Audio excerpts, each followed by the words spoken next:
생각에 관한 생각 다시 7. 데니얼 카너먼 지음, 이창신 옮김. 2부 어림 짐작과 편향. 15. 린다, 적은 게 많은 것이다. 우리 실험 중에 가장 유명하고 논란도 가장 뜨거웠던 것은 가상의 여성 린다가 등장하는 실험이다.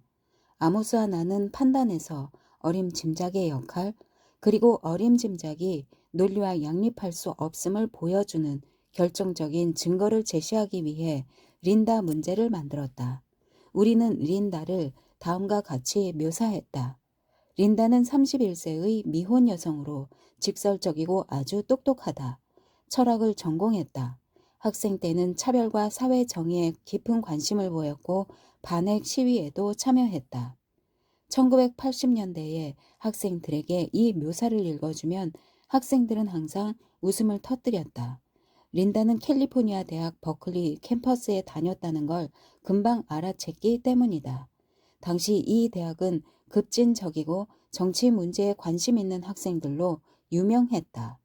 우리는 실험에서 참가자들에게 린다가 등장하는 가능한 시나리오 8가지 목록을 보여주었다. 톰 더블 문제에서도 그랬듯이 참가자들 일부는 시나리오를 대표성에 따라 순위를 매겼고 일부는 확률에 따라 순위를 매겼다. 린다 문제도 톰 더블 문제와 비슷하지만 반전이 있다. 린다는 초등학교 교사다. 린다는 서점에서 일하고 요가 수업을 듣는다. 린다는 여성운동에 적극적이다. 린다는 정신보건 사회복지사다. 린다는 여성유권자 동맹 회원이다. 린다는 은행 창구 직원이다. 린다는 보험 영업 사원이다. 린다는 은행 창구 직원이고 여성운동에 적극적이다. 이 문제에는 당시 시대의 배경이 여럿 등장한다. 지금은 여성 유권자 동맹이 예전처럼 두드러져 보이지 않는다. 그리고 여성운동, 이란 개념도 어색하게 들리는데 지난 30년 동안 여성의 지위가 달라졌다는 증거다. 그러나 페이스북 시대인 지금도 그때와 일치되다시피 하는 공통된 의견을 쉽게 짐작할 수 있다. 린다는 여성운동에 적극적인 사람의 이미지와 아주 잘 어울리고 서점에서 일하고 요가 수업을 듣는 사람과도 꽤 잘 어울린다. 하지만 은행 창구 직원이나 보험 영업사원은 영 아니다. 이제 목록에서 중요 항목에 주목해 보자. 린다는 은행 창구 직원에 더 잘 어울리는가? 여성운동에 적극적인 은행 창구 직원에 더 잘 어울리는가? 사람들은 한결같이 린다가 전형적인 은행 창구 직원보다는 여성운동에 적극적인 은행 창구 직원에 더 잘 어울린다고 입을 모은다. 전형적인 은행 창구 직원은 여성운동에 적극적이지 않다. 그런데 여기에 구체적인 내용을 더하니 좀 더 조리 있는 이야기가 만들어진다. 반전은 확률 판단에 있다. 두 시나리오에는 논리 관계가 있기 때문이다. 벤 다이어그램을 생각해 보자. 여성운동을 하는 은행 창구 직원이라는 집합은 은행 창구 직원 집합 안에 포함된다. 여성운동을 하는 은행 창구 직원은 모두 은행 창구 직원이기 때문이다. 따라서 린다가 여성운동을 하는 은행 창구 직원일 확률은 은행 창구 직원일 확률보다 반드시 낮아야 한다. 어떤 사건을 구체적으로 명시할수록 확률은 낮아진다. 이 문제는 대표성, 직관과 확률 논리가 상충하는 경우다. 우리는 우선 실험 참가자 집단별로 조건을 달리해 집단끼리 비교하는 피험자 간 설계 실험부터 실시했다. 이때 각 참가자에게 중요 항목, 은행 창구 직원 또는 여성 운동을 하는 은행 창구 직원이 하나만 포함된 7가지 항목을 보여주었다. 참가자들 일부는 유사성으로 항목의 순위를 매겨야 했고 일부는 확률로 순위를 매겨야 했다. 그 결과 톰 더블의 경우처럼 유사성으로 매긴 순위나 확률로 매긴 순위나 평균이 일치했고 둘 다 여성 운동을 하는 은행 창구 직원이 은행 창구 직원보다 순위가 높았다. 다음으로 한 집단 안에서 비교하는 피험자 내 설계, 실험을 실시했다. 이때는 앞의 목록처럼 은행 창구 직원을 6번째 항목에 넣고 여성운동을 하는 은행 창구 직원을 마지막 항목에 넣었다. 우리는 실험 참가자가 두 항목 사이의 관계를 눈치채고 논리에 맞게 순위를 매길 것으로 확신했다. 그 확신이 너무 강해서 그 부분을 따로 실험할 필요를 느끼지 못했다. 조교는 그 실험실에서 다른 실험도 진행하고 있었다. 그는 참가자에게 실험 참가료를 지급해야 하니 나가면서 서명을 해달라. 그런데 그 전에 추가로 린다 설문지를 작성해 달라고 했다. 조교 책상에 설문지가 10장쯤 쌓였을 때 나는 별 생각 없이 설문지를 훑어보다가 실험 참가자들이 빠짐없이 은행 창구 직원보다 여성운동을 하는 은행 창구 직원에 더 높은 순위를 매긴 것을 보게 됐다. 그때 너무 놀라 그 순간 금속 책상에 회색 빛깔과 주변 풍경이 정지된 사진처럼 섬광 기억으로 남아 아직도 기억이 생생하다. 나는 흥분을 주체하지 못하고 아모스에게 재빨리 전화를 걸어 우리가 발견한 것을 이야기했다.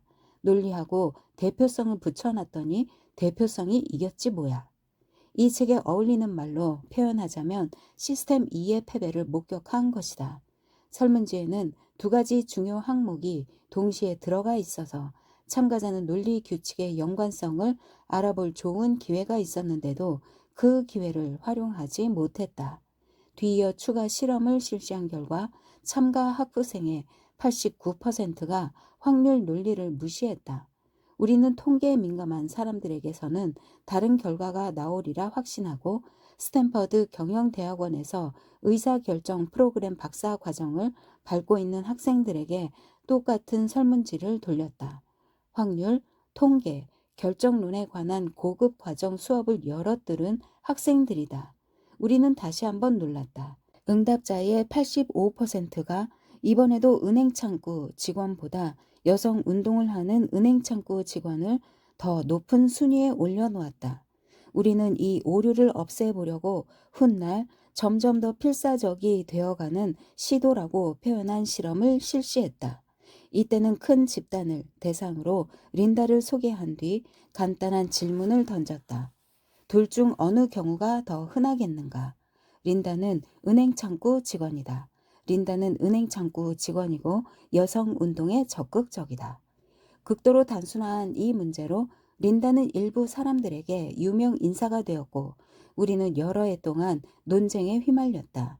주요 대학 여러 곳에서 학부생의 약 85, 90%가 논리와 상반되는 두 번째 항목을 골랐다. 이들은 놀랍게도 중대 과오를 저질러 놓고도 전혀 부끄러워하지 않았다. 수강생이 많은 학부 수업 시간에 내가 약간 역정을 내듯이 초보적인 논리 규칙도 지키지 않았다는 걸 알고 있나?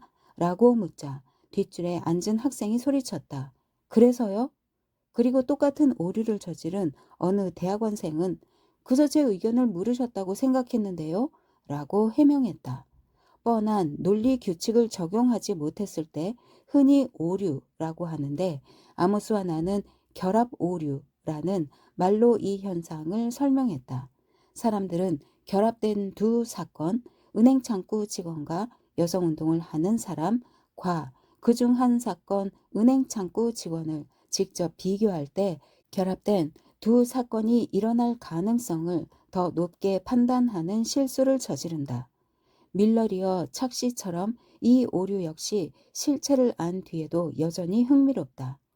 박물학자 스티븐 제이 굴드도 린다 문제로 애를 먹었던 일화를 소개했다. 그는 물론 정답을 알았지만 머릿속에 사는 작은 인간이 계속 길길이 날뛰면서 린다는 단순히 은행 창구 직원이 아니야. 더 읽어봐 라고 소리쳤다고 했다. 물론 그 작은 인간이란 굴드에게 한결같은 목소리로 말을 건 시스템 1이다. 굴드가 이 글을 쓸 때는 시스템 1, 시스템 2라는 말이 없었다. 우리는 단순화한 린다 문제로 여러 번 실험을 했는데 과반수가 정답을 내놓은 경우는 딱 한 번뿐이었다. 스탠퍼드 대학과 버클리 대학에서 사회과학을 전공하는 대학원생들을 대상으로 실험을 했을 때인데 린다가 여성 운동을 하는 은행창구 직원일 가능성보다 낮다는 정확한 판단을 내린 응답자가 64%였다. 비슷한 대학원생들을 대상으로 앞서 나온 선택 항목이 8가지인 원래 문제를 물었을 때는 15%만이 은행창구 직원을 선택했다. 이 차이는 생각해 볼 가치가 있다. 원래의 긴 문제에서는 중간에 보험 영업사원이 끼어들어 2가지 주요 항목을 갈라놓았고, 그러다 보니 응답자는 둘을 비교하지 않고 따로 판단했다. 반면에 짧은 문제에서는 시스템 2를 가동해 둘을 명확히 비교했고, 따라서 통계를 잘 아는 학생이라면 대부분 오류를 피할 수 있었다. 오답을 택한 꽤 많은 나머지 똑똑한 사람들 36%의 추론 방식은 안타깝게도 탐색해 보지 못했다. 톰 더블과 린다 문제 모두 응답자가 판단한 확률은 대표성, 전형적인 모습과의 유사성, 판단과 정확히 일치했다. 대표성은 밀접하게 연관된 채 동시에 일어나는 한 무리의 기초적 평가에 속한다. 대표성 판단은 성격 묘사와 결합할 때 가장 논리적으로 일관된 이야기를 만들어낸다. 논리적으로 일관된다고 해서 발생 가능성이 높은 것은 아니지만 어쨌거나 그럴듯하다, 논리적 일관성, 그럴듯함, 발생 가능성은 주의하지 않으면 쉽게 혼동된다. 발생 가능성, 즉 확률을 무비판적으로 그럴듯함으로 바꿔 생각한다면 시나리오로 앞으로의 일을 예측할 때 치명적이다. 아래 2가지 시나리오를 보자. 이 둘을 서로 다른 집단에 나눠주고 확률을 측정하게 했다. 내년에 북아메리카 어딘가에서 대규모 홍수가 발생해 1000명 이상 익사할 확률. 내년 언젠가 캘리포니아에서 지진으로 홍수가 발생해 1000명 이상 익사할 확률. 캘리포니아 지진 시나리오는 북아메리카 시나리오보다 실제로 일어날 확률은 분명히 낮지만 더 그럴듯하다. 예상대로 사람들은 논리와 정반대로 더 생생하고 더 구체적인 시나리오에 더 높은 확률을 매겼다. 예측하는 사람과 그들의 고객이 빠지는 함정도 이것이다. 시나리오를 더 구체화할수록 설득력은 높아지지만 실현 확률은 낮아진다. 그럴듯함이 어떤 역할을 하는지 아래 문제들을 보자. 둘 중 어느 경우가 더 흔하겠는가? 마크는 머리숱이 있다. 마크는 금발이다. 둘 중 어느 경우가 더 흔하겠는가? 제이는 교사다. 제이는 교사이고 걸어서 출근한다. 이 두 문제는 린다 문제와 논리 구조가 같지만 오류를 일으키지 않는다. 구체적인 상황은 단지 구체적일 뿐 더 그럴듯하지도 논리적으로 더 일관되지도 이야기가 더 나은 것도 아니다. 따라서 그럴듯함이나 논리적 일관성 평가가 확률 문제를 연상시키는 일도 없고 확률 문제의 답을 대신하지도 않는다. 경쟁할 직관이 없으면 논리가 승리한다. 적은 게 많은 것이고 덜어는 공동평가 때도 그렇다. 시카고 대학의 크리스토퍼 씨는 사람들에게 $30에서 $60 정도 하는 그릇 세트를 동네 가게에서 재고 정리 세일 판매한다고 할 때 얼마가 좋을지 가격을 매겨보라고 했다. 실험은 3집단으로 나눠 진행했다. 그중 한 집단에게는 아래 구성표를 보여주었다. 크리스토퍼 씨는 이를 공동평가라 이름 붙였다. 2세트를 비교하기 때문이다. 나머지 2집단에게는 2세트 중에 하나만 보여주었다. 단일 평가다. 공동평가는 피험자 내 실험이고 단일 평가는 피험자 간 실험이다. 2세트 모두 품질이 동일하다고 가정할 때 어떤 세트가 더 가치 있겠는가? 쉬운 문제다. A세트는 B세트 구성품을 모두 포함하고 그 외에 상태가 좋은 그릇 7개가 더 있으니 가치는 당연히 더 높다. 공동평가 참가자들은 A세트에 $32, B세트에 $30를 매겨 A세트의 값을 조금 더 쳐줄 의향이 있음을 나타냈다. 단일 평가에서는 반대 결과가 나왔다. B세트와 A세트가 각각 $33와 $23로 B세트의 값을 훨씬 높게 쳐주었다. 이런 결과가 나온 이유는 분명하다. 세트는 모름지기 표준과 원형으로 대표된다. 그릇도 마찬가지. 그릇 하나하나의 평균 가치로 치면 A세트가 B세트보다 훨씬 낫다는 걸 금방 알 수 있다. 깨진 그릇을 돈 주고 사고 싶은 사람은 없으니까. 어떤 가치를 주로 평균으로 평가한다면 B세트의 가치가 당연히 더 높게 보일 수 있다. 크리스토퍼 씨는 이런 유형을 적은 게 많은 것이라고 불렀다. A세트에서 16개, 이 중 7개는 상태가 좋다를 빼면 오히려 가치가 높아진다. 경제학자 존 리스트는 크리스토퍼 씨의 이 실험을 야구 카드를 거래하는 실제 시장에 그대로 적용했다. 그는 가치가 높은 카드 10장 세트, 그리고 그것과 똑같은 세트에다 보통의 가치를 지닌 카드 3장을 추가한 세트를 경매에 올렸다.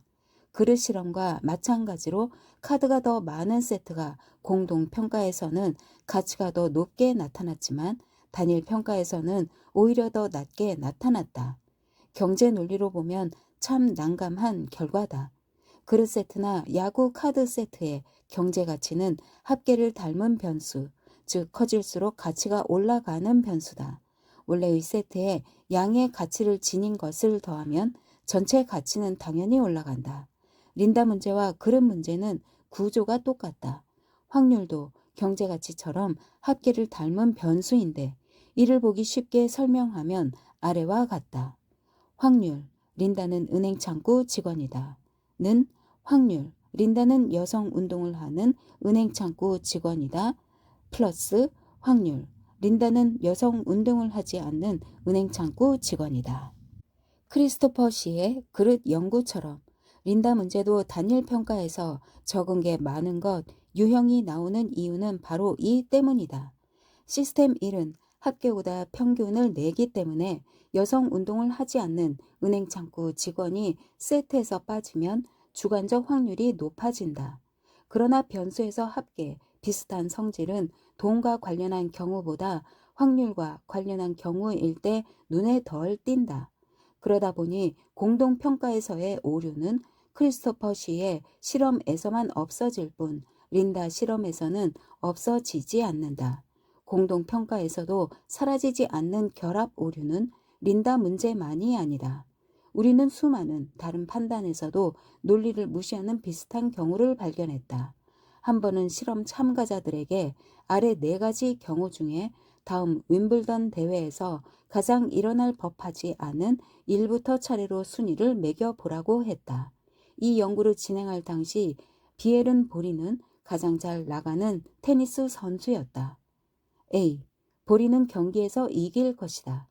B. 보리는 첫 번째 세트에서 질 것이다. C. 보리는 첫 번째 세트에서 지고 경기에서 이길 것이다. D. 보리는 첫 번째 세트에서 이기고 경기에서 질 것이다. 여기서 중요 항목은 B와 C다. B는 C를 포함하는 사건이고 따라서 B가 일어날 확률은 그 안에 포함되는 C보다 당연히 더 높아야 한다. 그러나 논리와는 반대로 대표성이나 그럴듯함을 따라 72%가 B가 C보다 일어날 확률이 더 낮다고 평가했다. 직접 비교해서 적은 게 많은 것, 유형이 나타나는 또 하나의 예다. 여기서도 확률이 더 높다고 평가받은 시나리오가 의심의 여지 없이 더 그럴듯해 보이고 세계 최고의 테니스 선수에 관해 알려진 모든 사실에 더 잘 들어맞아 보인다. 결합 오류는 확률을 오해해서 생긴다는 반박이 나올까봐 우리는 확률 판단이 필요한 문제를 만들었다. 그러나 이 문제에서는 사건이 말로 표현되지 않고 확률이라는 단어도 전혀 등장하지 않는다. 우리는 실험 참가자들에게 흔히 보면 6면체 주사 위에 4면은 녹색, 2면은 빨간색이 칠해졌다고 말해주었다. 이 주사위를 20번 던진다. 참가자들에게 녹색과 빨간색이 섞여 나열된 열을 3개 보여주고 하나를 고르게 했다. 주사위를 던져 이들이 고른 열이 실제로 나타나면 $25를 딴다고 가정했다. 3개의 열은 다음과 같다. 1. 빨, 녹, 빨, 빨, 빨. 2. 녹, 녹빨, 녹빨, 빨빨. 3. 녹, 빨빨, 빨빨, 빨. 주사위는 빨간색 면보다 녹색 면이 2배 많기 때문에 1번은 대표성이 적다.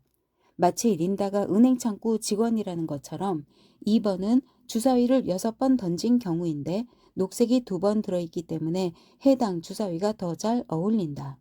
그런데 2번은 1번 맨 앞에 녹색을 하나 추가한 것이라 1번보다 발생 가능성이 적다. 린다는 여성 운동을 하는 은행 창구 직원을 말이 아닌 기호로 표시한 것과 같다. 이 경우도 린다 연구에서처럼 대표성이 지배해서 응답자의 3분의 2가 1번이 아닌 2번의 내기를 걸었다. 그러나 두 가지 선택을 옹호하는 주장을 각각 들려주면 대다수가 둘 중 옳은 주장, 1번을 옹호하는 주장을 더욱 설득력 있다고 생각했다. 획기적인 발견은 다음 문제에서 나왔다. 결합 오류가 크게 줄어드는 조건을 드디어 찾았기 때문이다. 우리는 똑같은 문제를 실험 참가자 두 집단에게 약간 다른 형태로 보여주었다. 예문 1. 브리티시 컬럼비아의 모든 연령대와 모든 직업군에서 성인 남성을 대상으로 건강에 관한 설문조사를 실시했다. 아래 질문의 답을 최대한 정확히 추정해 보라. 조사 대상 남성 가운데 심장마비를 1회 이상 경험한 사람은 몇 %겠는가? 조사 대상 남성 가운데 55세가 넘고 심장마비를 1회 이상 경험한 사람은 몇 %겠는가? 예문 2. 브리티시 컬럼비아의 모든 연령대와 모든 직업군에서 성인 남성 100명을 대상으로 건강에 관한 설문조사를 실시했다. 아래 질문의 답을 최대한 정확히 추정해 보라.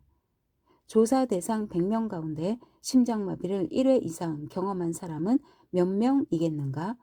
조사 대상 100명 가운데 55세가 넘고 심장마비를 1회 이상 경험한 사람은 몇 명이겠는가? 왼쪽 문제를 받은 집단에서는 오류가 65% 나왔고 오른쪽 문제를 받은 집단에서는 오류가 25%에 그쳤다. 조사 대상 100명 가운데 몇 명인가? 라는 질문이 조사 대상 남성 가운데 몇 %인가 보다 훨씬 더 쉬운 이유는 무엇일까?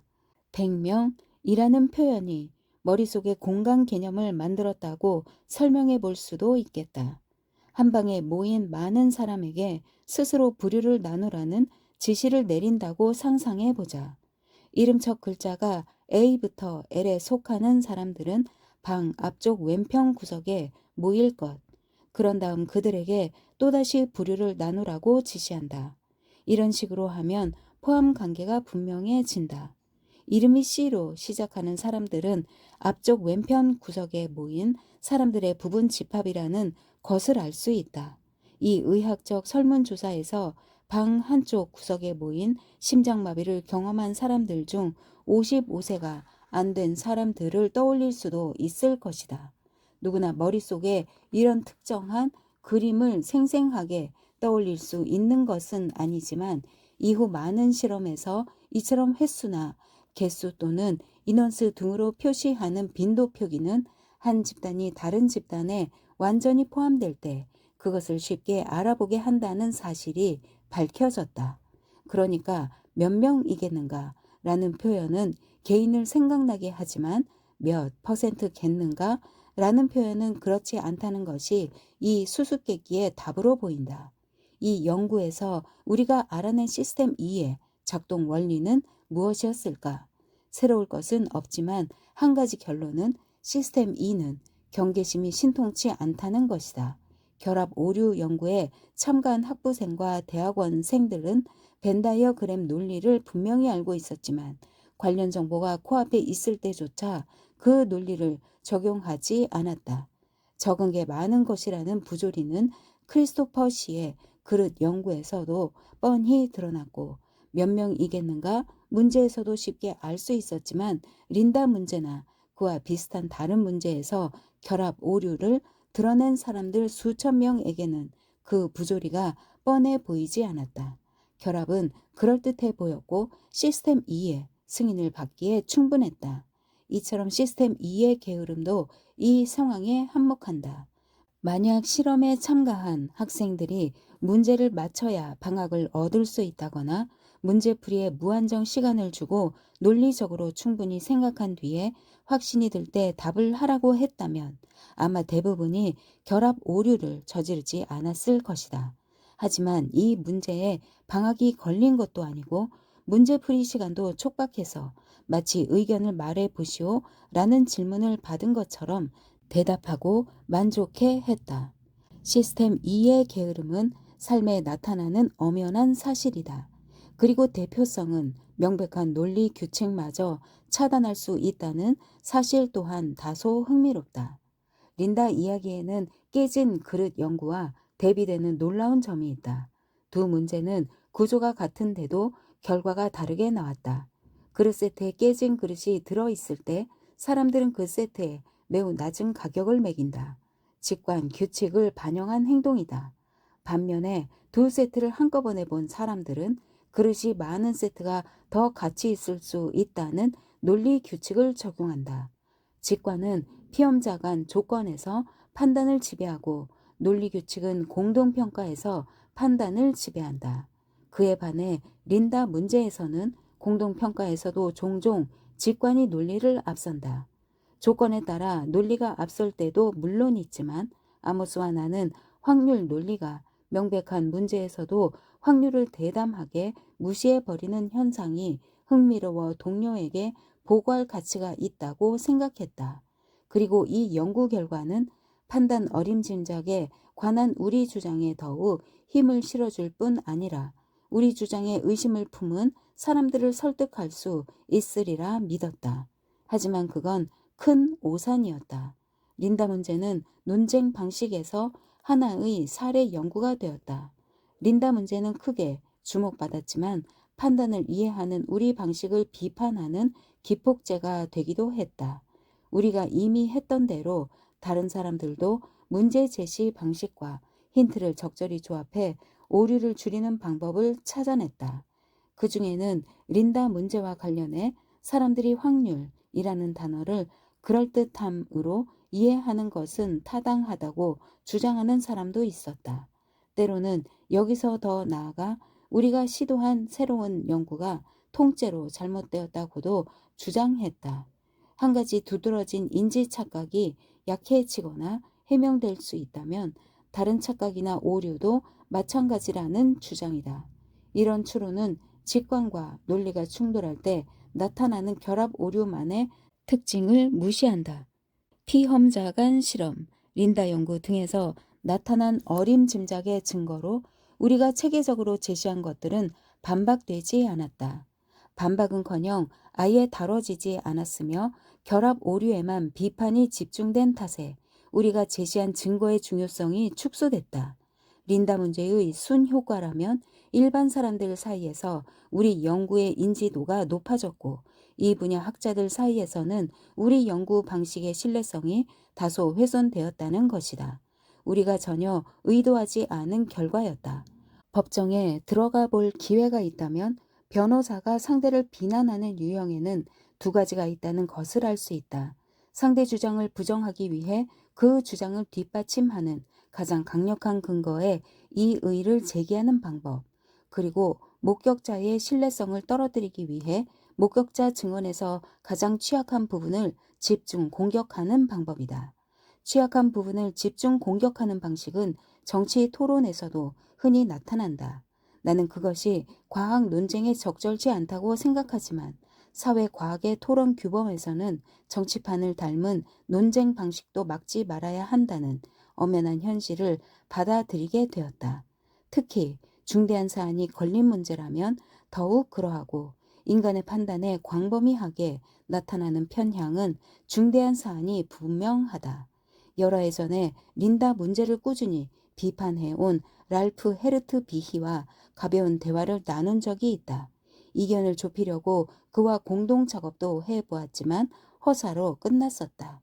나는 그에게 우리 입장을 강력히 뒷받침하는 여러 실험 결과를 다 놔두고 왜 다들 결합 오류만 파고 드느냐고 물었다. 그는 씩 웃으며 그게 더 재미있잖아요. 라고 말하더니 린다 문제가 관심을 한 몸에 받았으니 그 정도는 감수해야 한다고 했다. 적은 게 많은 것이다와 관련한 말들. 그들은 아주 복잡한 시나리오를 짜놓고는 실현 가능성이 높다고 우긴다. 하지만 그렇지 않다. 그 시나리오는 단지 그럴듯할 뿐이다. 비싼 제품에 값싼 사은품을 붙여 오히려 상품 가치를 떨어뜨렸다. 이 경우야말로 적은 게 많은 것이다. 대개는 직접 비교하면 더 신중하고 더 논리적이 된다. 하지만 늘 그런 것은 아니다. 어떤 때는 정답이 코앞에 있어도 직관이 논리를 이긴다. 16. 인과관계는 통계를 이긴다. 아래 시나리오를 보고 질문에 직관적으로 대답해보라. 밤에 택시 한 대가 뺑소니 사고에 연루되었다. 이 도시에는 그린과 블루 두 택시 회사가 운영 중이다. 관련 자료는 아래와 같다. 이 도시의 택시 중 85%는 그린, 15%는 블루 소속이다. 목격자는 사고 택시가 블루라고 했다. 법정은 사고 당일 밤과 똑같은 상황에서 목격자의 신빙성을 점검했고 그 결과 목격자가 두 회사 택시를 제대로 알아본 경우가 80%, 잘못 알아본 경우가 20%였다. 사고에 연루된 택시가 그린이 아니라 블루일 확률은 얼마일까?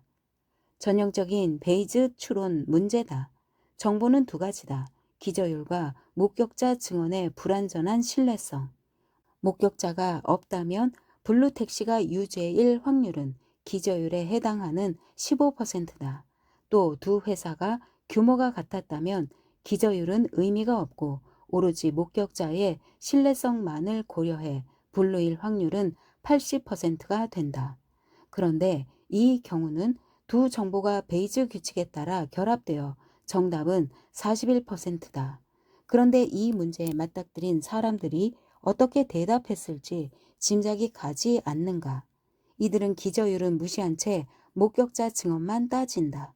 그 결과 거의 공통적으로 80%라고 대답한다. 인과관계의 전형성. 이제 똑같은 이야기를 기저율만 살짝 바꿔보자. 관련 자료는 아래와 같다. 두 회사가 운행하는 택시 수는 같지만 그린 택시는 사고의 85%에 연루되었다. 목격자와 관련한 내용은 앞의 문제와 같다.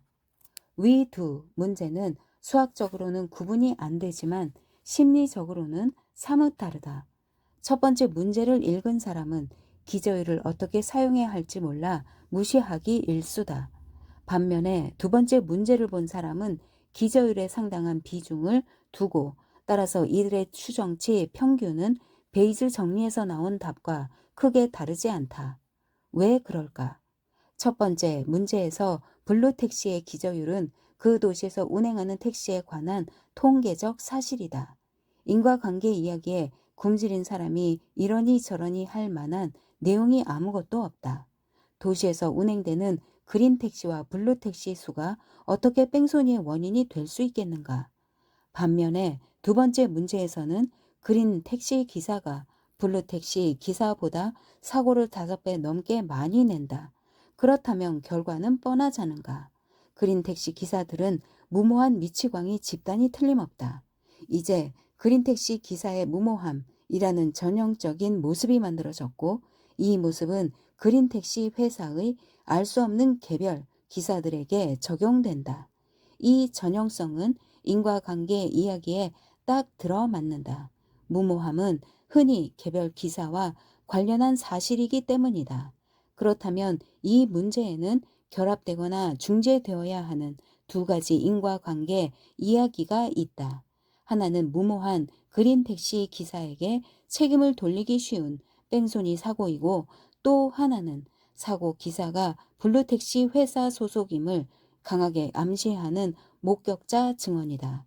이 두 이야기에서 나온 추론은 서로 모순되어 상쇄 효과를 일으킨다. 그 결과 두 택시가 확률이 거의 같게 나온다. 베이지 규칙에서 나온 블루 택시의 사고 발생 추정치는 41%로 이는 그린 택시의 기저율이 블루 택시를 지목한 목격자의 신뢰도보다 영향력이 약간 더 크다는 뜻이다. 택시 예는 기저율의 두 가지 유형을 보여준다. 통계, 기저율은 해당 사례가 속한 모집단과 관련한 사실이며 개별 사건과는 관련이 없다. 반면에 인과관계의 기저율은 개별 사례가 어떻게 그렇게 되었는가를 바라보는 개인의 시각을 바꾼다. 이 두 가지 기저율 정보는 다음과 같이 달리 취급된다. 통계 기저율은 해당 사례와 관련한 특정 정보가 있을 때도 흔히 과소평가되고 덜어는 아예 무시된다. 인과관계 기저율은 해당 개별 사례와 관련 있는 정보로 취급되고 다른 개별 사례 정보와도 쉽게 결합한다. 인과관계가 담긴 두 번째 택시 문제에는 그린 택시 기사가 위험하다는 전형성이 담겼다. 전형성은 집단에 관한 진술로 적어도 일시적으로는 그 집단에 속한 모든 이에게 해당한다고 간주된다. 두 가지 예를 보자. 도심 빈민 지역의 이 학교를 졸업한 학생들은 대부분 대학에 진학한다. 프랑스에서는 사이클링에 대한 관심이 널리 퍼져 있다. 이 진술들은 한 집단에 속한 개인들에게서 나타나는 성향을 규정한 것으로 해석되고 인과관계 이야기로 손색이 없다.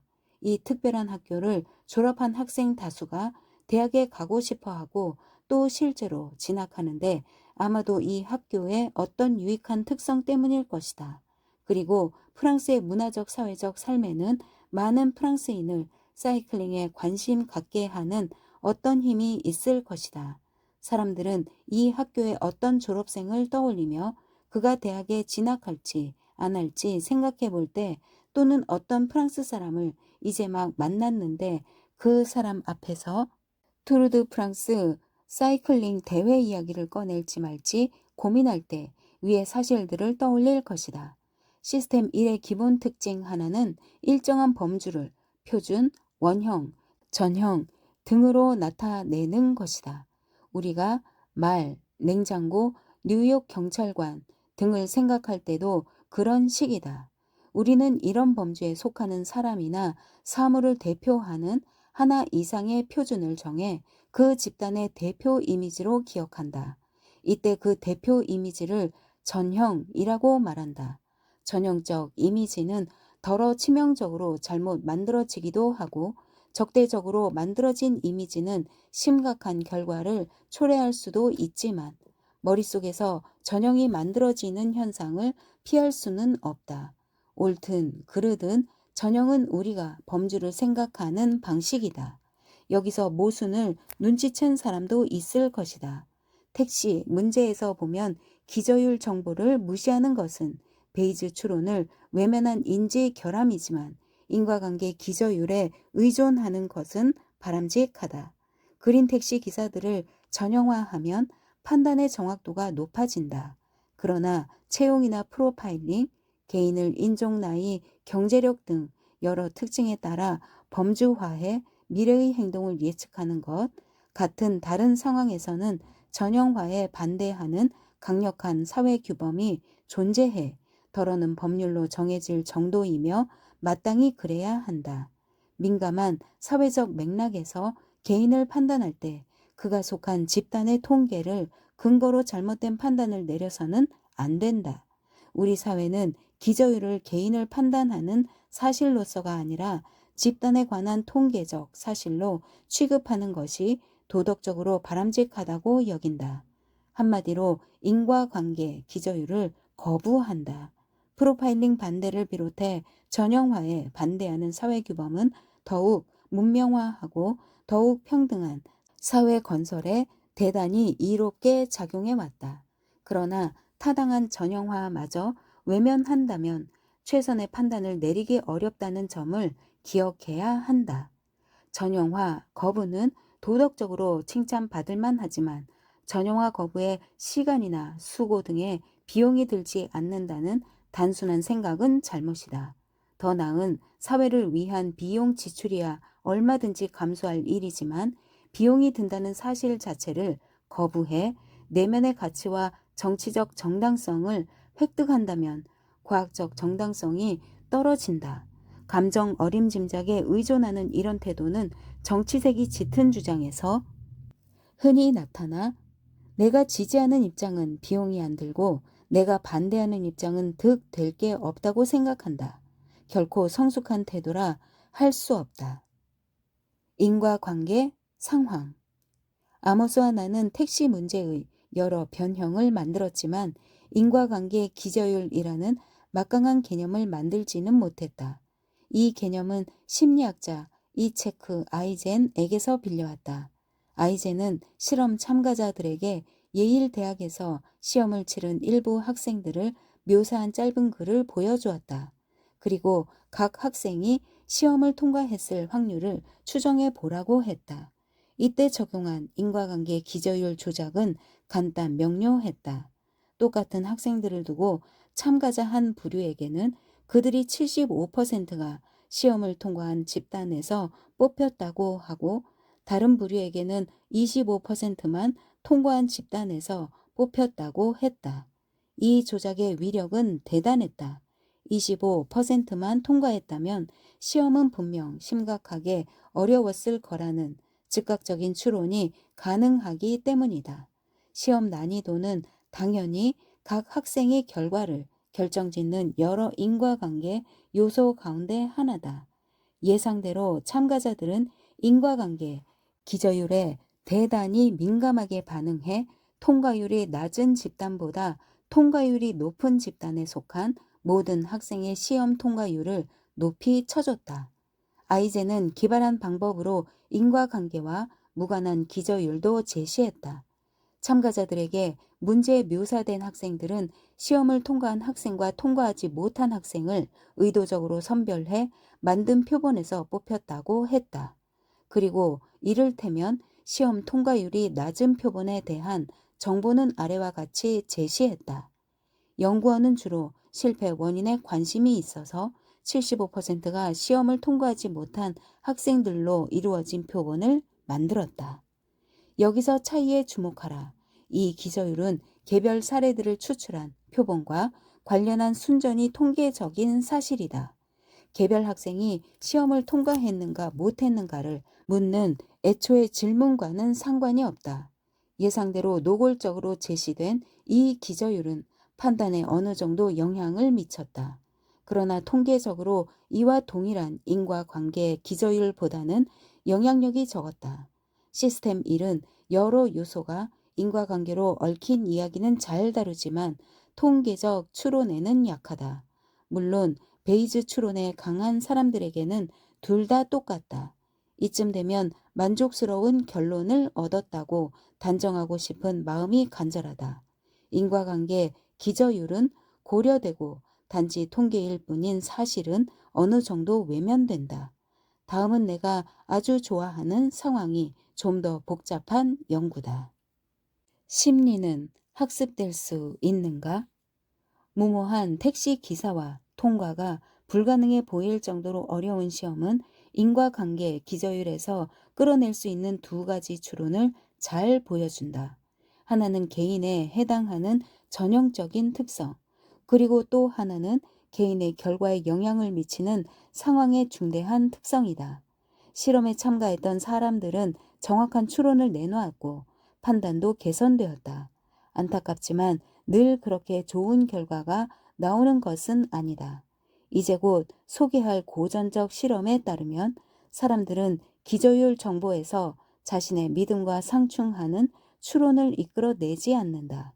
이 실험은 심리학을 가르치는 것은 대개 시간 낭비일 뿐이라는 불편한 결론도 내놓았다.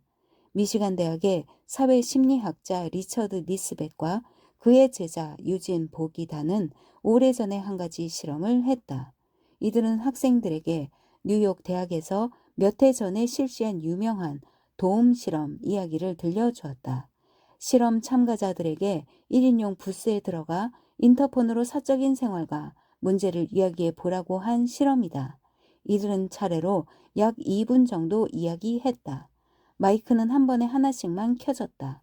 각 조는 6명으로 구성되었고 이 중 1명은 이들이 심어놓은 사람이었다. 이 앞잡이가 가장 먼저 나서서 준비한 대본대로 이야기했다. 그는 뉴욕 대학에 적응하는 문제를 이야기하면서 특히 스트레스를 받을 때는 곧잘 발작을 일으킨다고 누가 봐도 당혹스러운 말투로 고백했다. 그리고 다른 참가자들도 차례로 이야기했다. 다시 앞자리에 마이크가 켜졌을 때 그는 불안해하고 횡설수설하면서 발작이 오는 것 같으니 도와달라고 했다.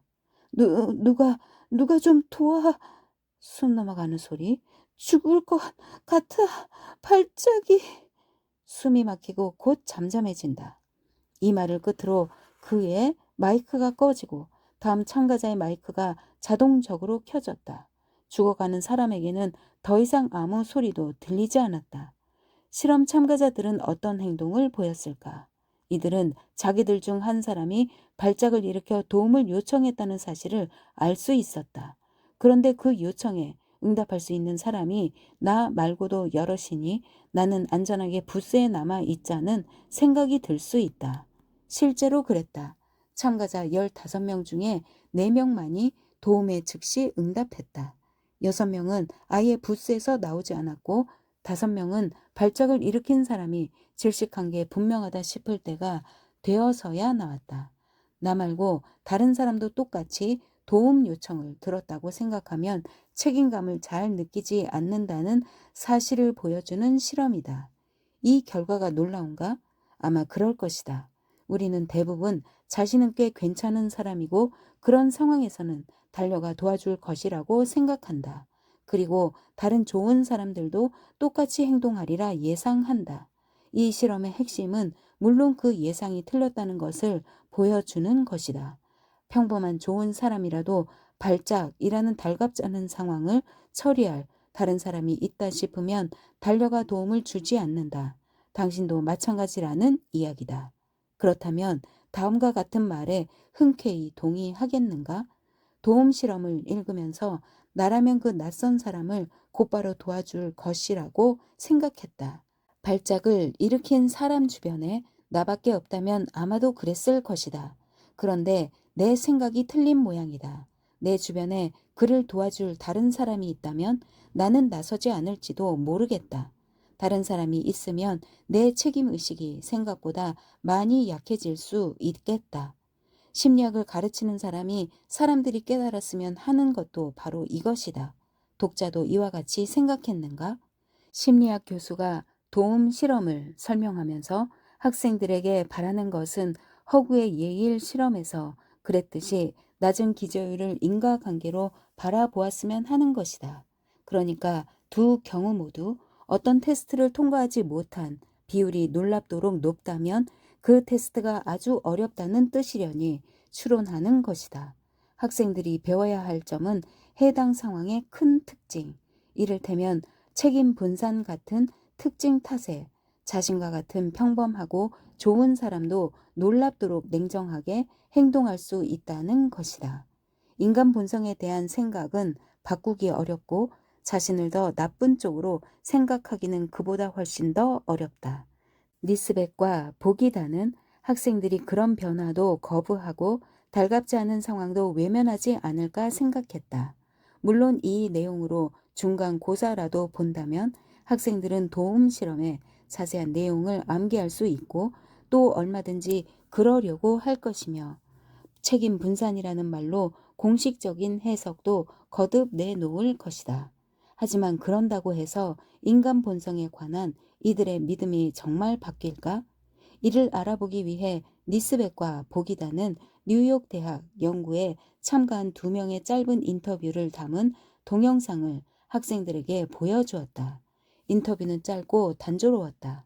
이 둘은 상냥하고 평범하고 좋은 사람 같았다. 이들은 취미, 여가 활동, 미래에 대한 계획을 이야기했는데 지극히 평범한 내용이었다. 학생들은 인터뷰 하나를 본 뒤에 그 사람이 공경에 빠진 낯선 사람을 얼마나 빠르게 도와주었을지 추측했다.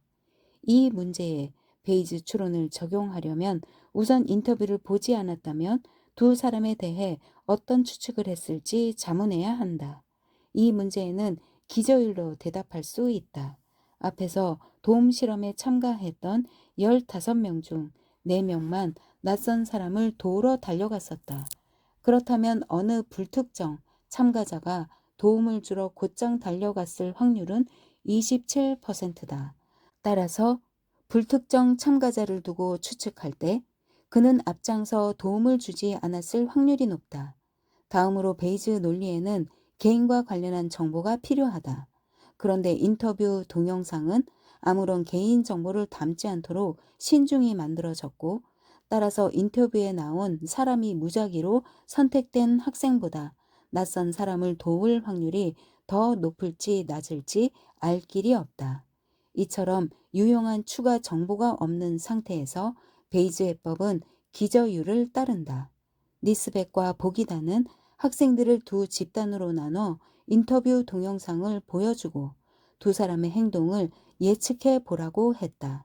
이때 첫 번째 집단에는 도움 실험의 과정만 알려주고 결과는 말해주지 않았다. 그러자 학생들은 인간 본성에 관한 자신의 생각과 그 상황에 대한 이해를 바탕으로 행동을 예측했다. 다들 예상하겠지만 이들은 두 사람 모두 낯선 사람을 도우러 곧장 달려갔으리라고 예측했다. 두 번째 집단에게는 실험 과정과 결과를 모두 알려주었다. 두 집단의 예측을 비교해 보면 다음과 같은 중요한 문제에 답할 수 있다. 학생들은 도움 실험의 결과에서 자신의 생각을 획기적으로 바꿀 무언가를 배웠을까? 답은 분명했다. 아무것도 배우지 못했다. 두 번째 집단의 학생들이 내놓은 예측도 실험의 통계적 결과를 모른 첫 번째 집단의 학생들이 내놓은 예측과 다를 바 없었다. 이들은 두 집단이 속한 집단의 기저율을 알고 있었는데도 동영상에 나온 두 사람이 공경에 처한 낯선 사람을 도우러 달려갔으리라고 확신했다.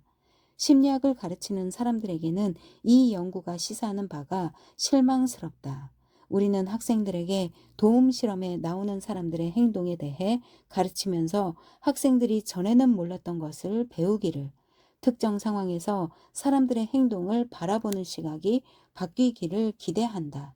니스백과 보기다의 연구를 보면 그런 기대는 충족되지 않았고, 다른 깜짝 심리 실험을 추가로 실시했더라면 결과는 달라졌을 것이라고 믿을 만한 근거도 없다. 사실 니스백과 보기다는 다른 연구에서도 비슷한 결과가 나왔다고 했다. 미미한 사회적 압박을 가하자 사람들은 우리, 그리고 그들 대부분이 예상하는 수준보다 훨씬 더 강한 전기 충격도 감수했다. 행동에 영향을 미치는 사회적 배경의 위력을 새롭게 평가하지 못하는 학생들은 이 실험에서 어떤 가치도 배우지 못했다. 이들이 낯선 사람이나 자신의 행동을 예측하는 걸 보면 사람들의 행동을 바라보는 시각이 바뀌지 않았다는 것을 알 수 있다. 학생들은 실험 결과를 보고 놀라면서도 니스백과 보기다의 말로 표현하자면 그 결과에서 자신은 그리고 친구와 지인들도 슬그머니 제외한다. 그러나 심리학을 가르치는 사람들은 절망해서는 안 된다. 니스백과 보기다는 학생들에게 도움 실험의 요점을 이해시키는 방법을 제시한다. 두 사람은 새로운 학생들에게 이 실험의 절차를 가르쳐 주되 결과는 알려주지 않았다. 그리고 두 개의 인터뷰 동영상을 보여준 뒤 학생들에게 그 두 사람은 낯선 사람을 도와주지 않았다고만 말한 다음 전체 참가자가 어떻게 행동했을지 추측해 보라고 했다. 그러자 극적인 결과가 나왔다. 학생들의 추측은 거의 정확했다. 학생들에게 그들이 전에는 몰랐던 심리를 가르치려면 학생들을 놀라게 해야 한다. 그런데 어떤 식으로 놀라게 해야 할까? 니스백과 보기다는 놀라운 통계치를 보여주는 방식은 전혀 도움이 되지 않는다는 사실을 알게 됐다. 반면 점잖은 두 사람이 낯선 사람을 돕지 않았다는 개별 사례를 들어 놀라게 했더니 학생들은 그 사례를 곧장 일반화해서 누군가를 돕는 것이 생각보다 어려운 일이라고 추론했다. 니스백과 보기다는 이 결과를 다음과 같은 인상적인 말로 요약한다. 일반적 사실에서 특수한 사실을 추론하기를 꺼리는 실험 참가자의 성향은 특수한 사실에서 일반적 사실을 흔쾌히 추론하려는 성향으로만 대적이 가능했다. 대단히 중대한 결론이다. 인간 행동과 관련해 놀라운 통계를 배우고 거기서 깊은 인상을 받았다면 그 사실을 친구들에게 이야기할 수는 있지만 그렇다고 세상을 이해하는 시각이 달라졌다고는 볼 수 없다. 심리학을 제대로 배웠는지 알아보려면 어떤 상황을 마주했을 때 그것을 이해하는 시각이 달라졌는지를 봐야지 단지 새로운 사실을 알았는지를 봐서는 안 된다. 통계를 이해하는 것과 개별 사례를 이해하는 것은 차이가 크다. 인과관계 해석이 들어간 통계는 인과관계와 무관한 정보보다 우리 사고에 더 막강한 영향을 미친다. 그러나 그럴듯한 인과관계 통계라도 오래 간직한 믿음이나 개인적 경험에서 나온 믿음을 바꾸기는 힘들다. 반면에 깜짝 놀랄 개별 사례는 그 효과가 막강해서 심리학을 가르치는 효과적인 도구가 된다. 그 사례에 담긴 부조화가 해소되도록 인과관계 이야기를 완성해야 하기 때문이다. 이 책에서 가끔 독자에게 직접적으로 문제를 제기하는 이유도 그래서다. 일반적인 사람들에 관한 놀라운 사실을 듣기보다 자신의 행동에 나타난 놀라운 점을 찾아낼 때 무언가를 배울 확률이 높다. 인과관계, 통계와 관련한 말들. 그들이 단순히 통계에서 무언가를 배울 것 같지는 않다. 그들에게 대표적인 개별 사례 한두 개를 보여주어 시스템 1을 자극하자. 통계 정보가 무시되었다고 해서 걱정할 필요는 없다. 그 정보는 그 즉시 전형화를 만드는데 사용될 것이다.